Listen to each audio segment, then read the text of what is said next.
Bismillahirrahmanirrahim. Assalamualaikum warahmatullahi wabarakatuh. Kembali lagi di materi metodologi penelitian. Kali ini kita sudah masuki pertemuan ke-11. Kita masih membahas tentang research design. Ini research design terakhir untuk kuantitatif yang akan saya bahas. Di pertemuan sebelumnya kita sudah membahas eksperimen sama correlationals. Kemudian saya lengkapi dengan survey design. Dengan segala keterbatasan waktu yang dimiliki, kita bagi menjadi dua sesi ya. Untuk kuantitatif 3 jenis desain, dan nanti untuk kualitatif saya akan bahas juga 3 bentuk desain penelitian yang umum digunakan dalam penelitian kualitatif.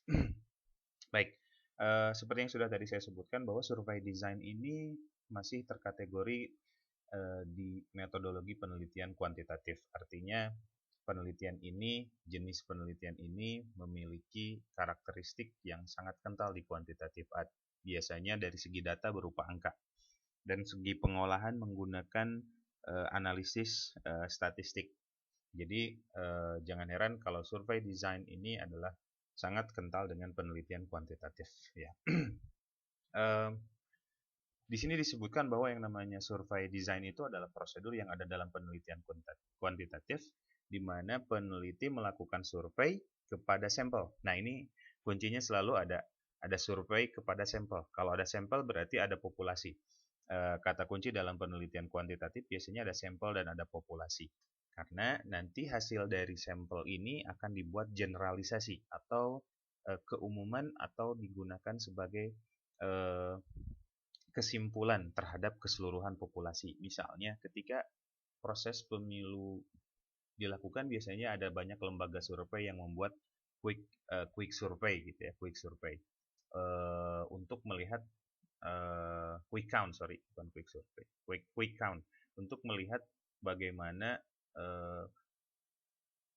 hasil dari perkiraan tentang siapa yang akan menang dan siapa yang akan kalah, siapa yang suaranya banyak. Misalnya dari sekian ratus juta penduduk Indonesia, yang diambil hanya sampel hanya sebagian kecil.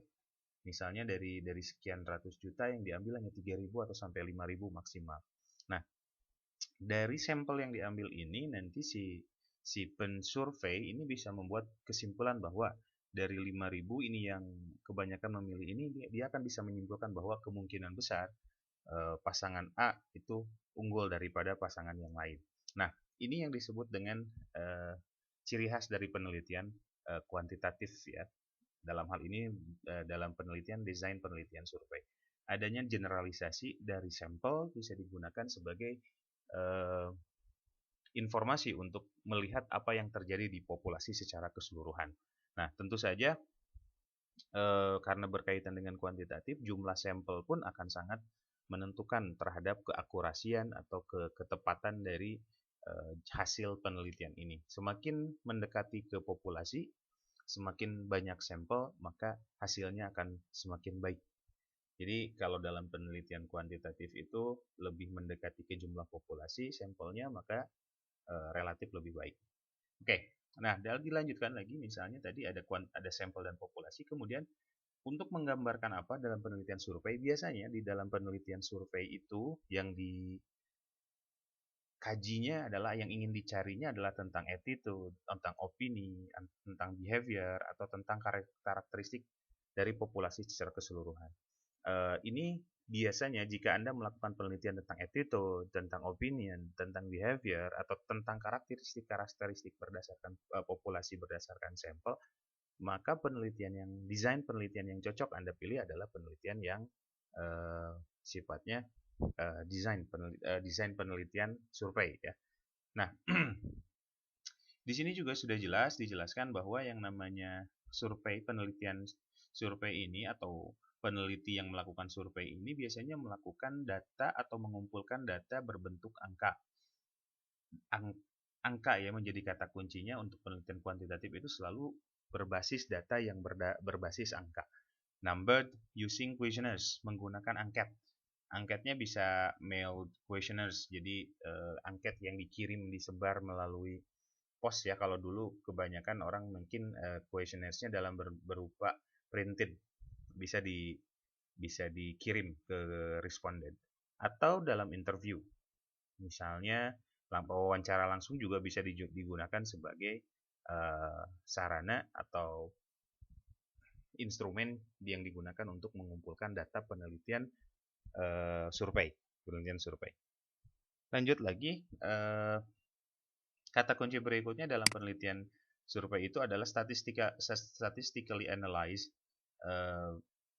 Dianalisis data yang diperoleh akan dianalisis secara statistik. Maka inilah sangat saya sebutkan tadi, disebutkan bahwa penelitian survei ini sangat kental atau lebih condong disebut dengan penelitian kuantitatif dibandingkan kualitatif, karena adanya uji statistik, ada penganalisisan menggunakan statistik, ada pembobotan menggunakan angka, kemudian adanya sampel dan populasi. Ini yang sering dimunculkan atau menjadi ciri khas penelitian-penelitian kuantitatif. Kemudian digunakan untuk menggambarkan tren. Ya, tren itu kecenderungan sebuah populasi untuk mengarah ke kemana gitu, baik secara attitude, baik secara behavior, baik secara choices, itu bisa dilihat secara trennya. Kemudian ada juga yang digunakan untuk melakukan uji hipotesis ya, terutama dengan adanya uji statistik biasanya melakukan uji hipotesis. Jadi penelitian survei ini sangat lengkap digunakan untuk dijadikan sebagai contoh prototipe penelitian kuantitatif karena lengkap ciri-ciri kuantitatifnya. Oke, kemudian jenisnya sekarang. Dalam penelitian survei ini ada dua jenis utama dalam melakukan penelitian survei. Yang pertama adalah cross-sectional, yang kedua adalah longitudinal ya. Ini yang pertama, maaf tadi agak beda judulnya, saya samain saja. Cross-sectional, kemudian longitudinal. Ini dua jenis penelitian survei. Yang pertama cross-sectional survey, kemudian longitudinal. Kita bedakan yang pertama dari cross-sectional survey adalah penelitian yang melakukan survei hanya sekali duduk. Artinya hanya sekali pada saat itu saja dilakukannya. Penelitian seperti ini digunakan untuk melihat keadaan yang benar-benar terjadi pada saat itu. Tren yang muncul pada saat itu. Tidak ada lagi lanjutan atau susulan dari survei tersebut. Jadi survei yang sekali duduk, hanya dilakukan sekali pada populasi atau sampel yang dipilih dan hanya pada waktu itu saja. Tidak ada susulan atau tidak ada keinginan untuk melakukan survei berulang di subjek tertentu atau di waktu tertentu. Jadi cross sectional ini benar-benar hanya sekali dilakukan. Makanya disebut lebih pada keadaan yang sekarang saja, hanya melihat keadaan yang sekarang saja, attitude-nya, belief-nya, opinion-nya atau practice-nya. Ini yang dilakukan dalam cross-sectional survey design. Masih survei tapi hanya sekali. Jadi jika Anda ingin melakukan penelitian survei, perhatikan apakah Anda melakukan yang cross-sectional atau yang longitudinal. Nah, sekarang kalau yang longitudinal ini melakukan survei tapi pada periode tertentu. Artinya tidak sekali duduk, tetapi benar-benar dilakukan pada ada istilahnya itu ada penelitian-penelitian susulan selanjutnya. Jadi tidak sekali pada populasi tersebut, tapi benar-benar dilakukan beberapa kali. Mungkin satu kali, nanti misalnya populasi A dengan sampel X misalnya, kelompok sampel X ini di tahun 2000 dilakukan survei terhadap orang itu, kemudian setahun kemudian orang-orang tersebut juga dilakukan survei lagi dengan pertanyaan yang relatif mirip atau sama untuk melihat apakah terjadi perubahan tren atau tidak. Atau mungkin nanti misalnya masih subjek yang sama, setahun kemudian, 2 tahun kemudian dilakukan survei lagi, apakah terjadi perubahan atau tidak. Ini disebut longitudinal. Nah, longitudinal sendiri terdiri atas tiga jenis ya. Ada yang disebut trend studies, ada yang disebut cohort studies, dan kemudian ada yang disebut dengan panel studies ya. Kalau yang trend studies itu lebih pada jenis survei longitudinal yang melibatkan satu populasi yang sama dan melihat perubahannya dalam waktu berulang-ulang seperti yang tadi saya contohkan. Populasi ini apakah populasi ya, bukan orang. Populasi itu artinya karakteristik atau parameter yang kita buat dalam penelitian. Misalnya ini yang disebut dengan populasi, misalnya saya sebutkan ketika saya menyebutkan orang Indonesia, berarti semua orang termasuk kategori orang Indonesia yang tinggal di Indonesia itu adalah termasuk kategori populasi tersebut. Sampelnya misalnya kita ambil dari beberapa daerah, tidak semua orang. Nah, itu yang disebut dengan populasi, jadi parameternya, bukan orangnya. Mungkin dalam populasi itu, nanti kita memilih orang yang berbeda. Jadi, bedakan antara populasi dan orang. Populasi adalah konsep parameter yang kita buat, yang kita set. Nah, di dalam populasi itu berisikan orang-orangnya. Nah, ketika memilih penelitian trend studies, mungkin saja populasinya tetap, tetapi orang yang dipilihnya berbeda. Selama populasinya dia terkategori pada populasi itu, maka orang-orang tersebut bisa dipilih sebagai sampel. Karena nanti akan beda dengan panel studies ya, panel studies. Kalau trend studies ini populasi yang menjadi patokannya dalam perubahan dalam kurun waktu tertentu. Misalnya populasi orang Jakarta misalnya. Orang Jakarta di tahun 2000, tahun 2001 dan tahun 2002. Misalnya akan terjadi perubahan atau tidak. Nah, orangnya bisa tidak harus selalu orang yang sama yang disurveinya, tetapi ketika orang yang tersebut ada orang Jakarta, udah urusannya selesai ya. Kemudian yang cohort studies ini lebih pada adanya subpopulations atau subgroup dari populasi yang akan dikaji ya. Kemudian sama dilakukan penelitian berulang-ulang di kurun waktu tertentu. Kalau panel studies, nah ini kalau panel studies bedanya dengan yang dua tadi, kalau panel studies ini mengkaji, mengukur orang yang sama, the same people. Artinya orang yang kita teliti di misalnya 2 tahun ke belakang, kita teliti lagi di tahun sekarang untuk melihat survei terhadap attitude atau opini atau tingkah lakunya seperti apa. Nah, ini agak relatif sulit yang panel studies, karena untuk menemukan kembali subjek yang sama relatif susah ya. Misalnya ketika setahun yang lalu dia tinggal di tempat A, ada kemungkinan hari ini 2 tahun atau 3 tahun kemudian dia sudah berpindah tempat. Nah, ini relatif sulit karena manusia itu dinamik, akan berpindah-pindah. Nah, oleh sebab itu hati-hati ketika Anda melakukan penelitian panel studies, agak sulit rasanya karena Anda harus benar-benar punya data, kontak, dan keep in touch dengan subjek tersebut dalam waktu yang lama. Oke, kemudian, nah sekarang kita bahas ciri-ciri utama dari penelitian survei ini adalah, tadi yang pertama adalah sampling from population. Selalu yang namanya survei itu tidak mungkin mensurvei semuanya. Biasanya cakupannya luas, tapi sampel yang dipilih adalah yang kira-kira atau yang dianggap bisa mewakili keseluruhan populasi. Contoh-contoh sederhana adalah ketika survei pemilihan umum. Banyak sekali lembaga-lembaga survei yang melakukan survei awal untuk mengetahui calon mana yang paling kuat suaranya. Nah, kita bisa lihat jumlah penduduk Indonesia dibandingkan dengan sampel yang mereka ambil itu jauh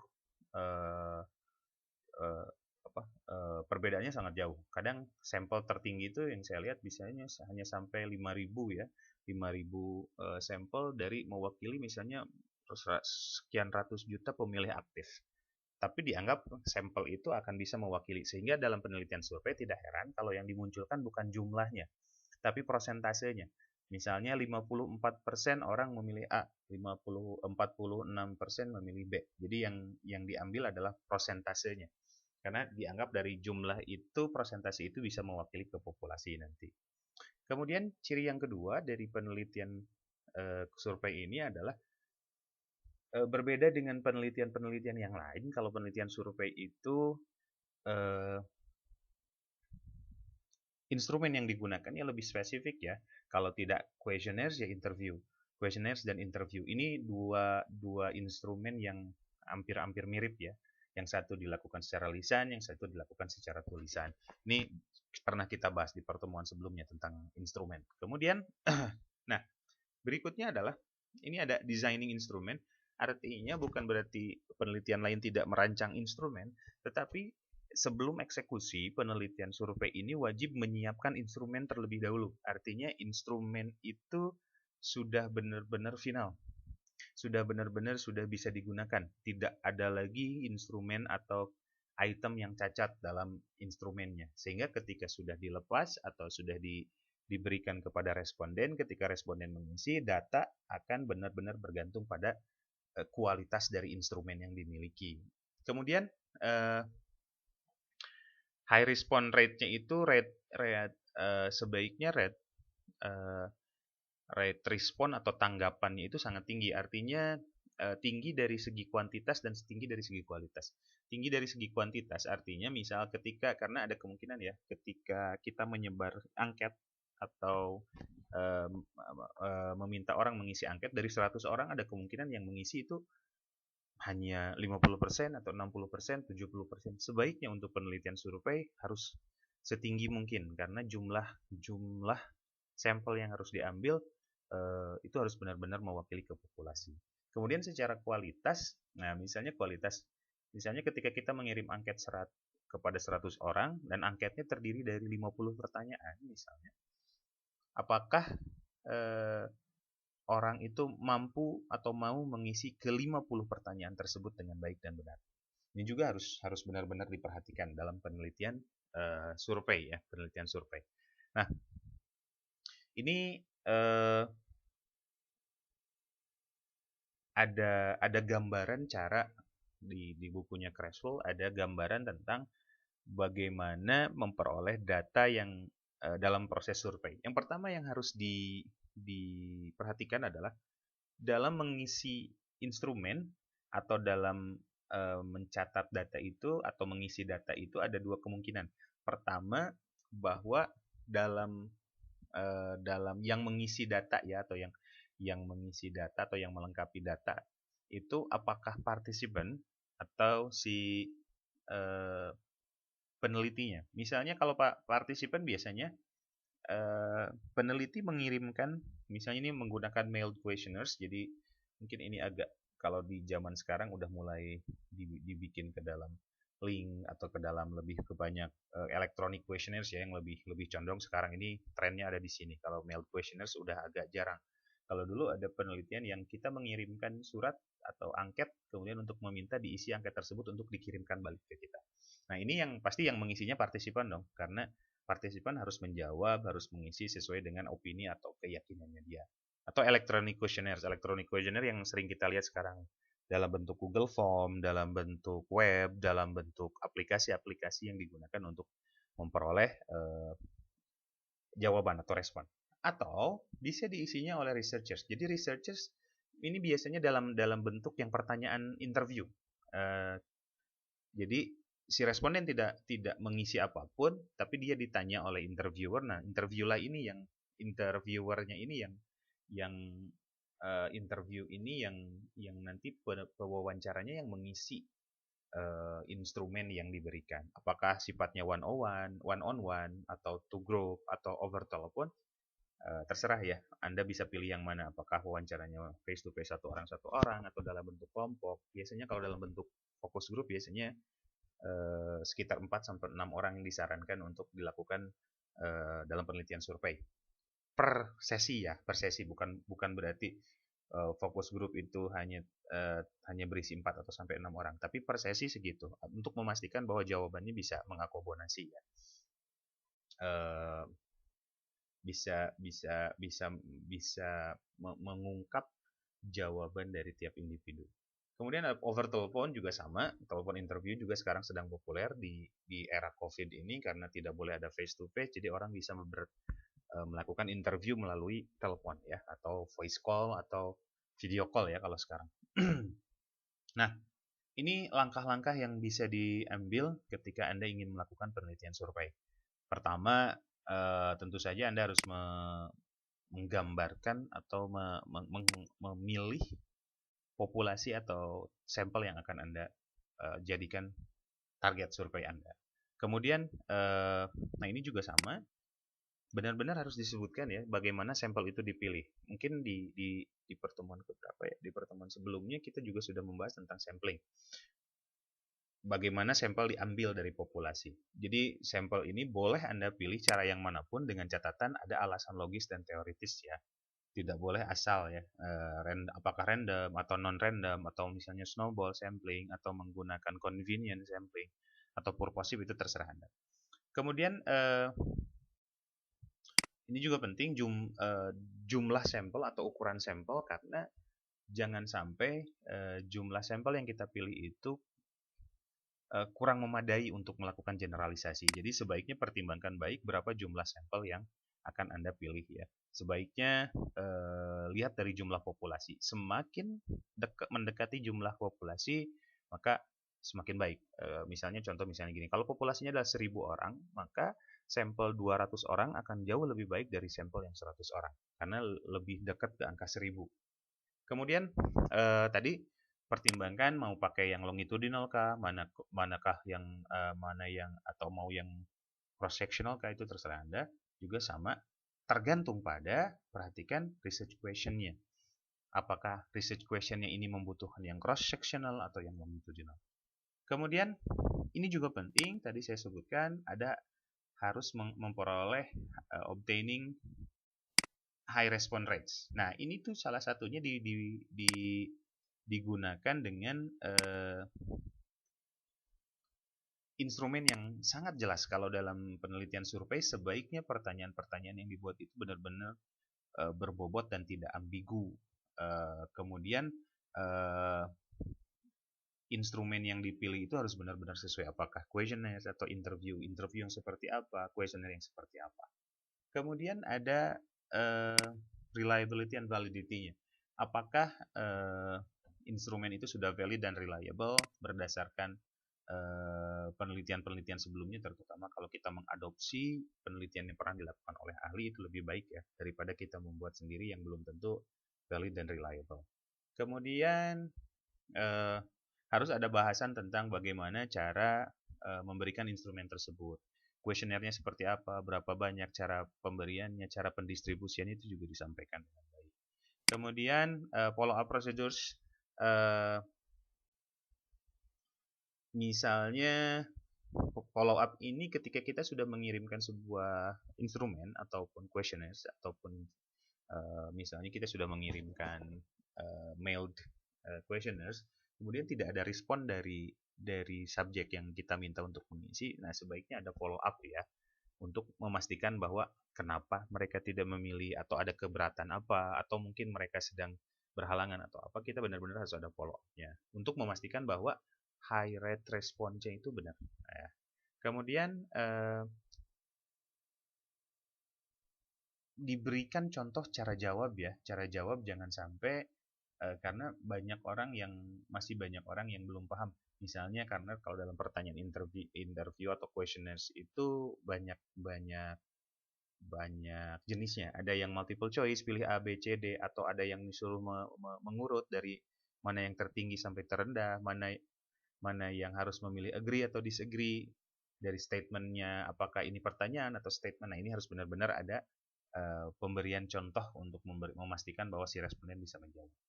Kemudian tentu saja harus ada data analysis procedures, dan yang terakhir adalah, nah ini juga sama, penelitian-penelitian kuantitatif itu memiliki standar structures ya, biasanya sudah memiliki pola-pola khusus dalam penyajian data atau penyajian penulisannya. Jadi sebaiknya gunakan prosedur itu agar memastikan penelitian survei kita benar-benar sudah memenuhi standar atau kriteria ya. Seperti penelitian-penelitian kuantitatif yang lain biasanya ada fixed standard, berbeda dengan kualitatif yang secara penyajian bisa bervariatif, tapi untuk kuantitatif biasanya ada fixed standard ya. Dan itulah beberapa hal yang bisa kita pelajari dari penelitian survei. Itu saja yang mungkin bisa saya sampaikan. Terima kasih banyak. Assalamualaikum warahmatullahi wabarakatuh.